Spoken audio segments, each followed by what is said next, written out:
চিংড়ি মাছের ভর্তাটা পাটায় বেটে করলে খেতে কিন্তু দারুণ লাগে, কিন্তু সবসময় সময়ের অভাবে করতে পারি না। আজকে ভাবলাম একটু বেটে ভর্তাটা করি। আসসালামু আলাইকুম, সবাই কেমন আছেন? আলহামদুলিল্লাহ, আমি ভালো আছি। আশা করি আপনারাও ভালো আছেন। আজকে পাটায় বেটে ভর্তা করলাম। এখন আমি একটু গরম ভাত নিই, দেখেন ধোয়া ছুটছে, একদম গরম গরম ভাত অনেকগুলোই নিয়ে নিলাম। আর একটু ভর্তা নিই সাথে।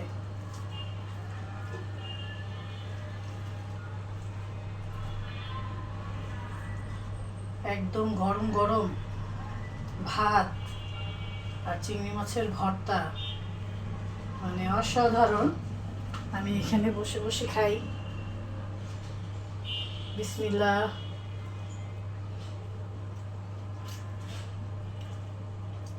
খুব মজা।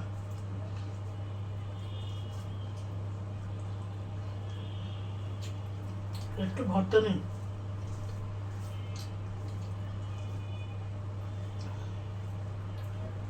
কি আর বলবো, এত মজা।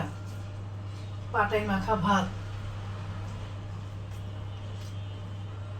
আগে যখন বিয়ে হয় নাই তখন আম্মা এরকম ভর্তা পাটার মধ্যে মাখতো, আর আমরা সিরিয়াল ধরে বসে থাকতাম, কখন খাবো, আম্মা কখন মাখাবে।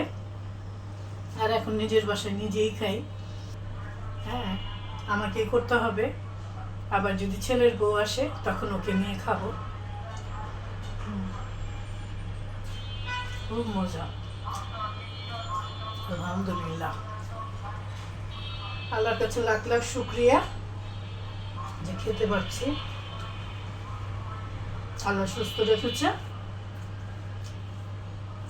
এবং করে খেতে পারছি। অনেকে করার ভয়ে খাই না, কিন্তু আমার নিজের হাতে রান্না করে খেতেই বেশি ভালো লাগে হোটেলের চেয়ে।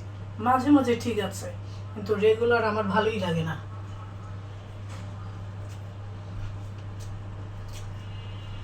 ভর্তাটায় বেশি ঝালও দিইনি, আবার কম ঝালও দিইনি, একদম মিডিয়াম মতো রেখেছি যেন আপনাদের ভাইয়া খেতে পারে।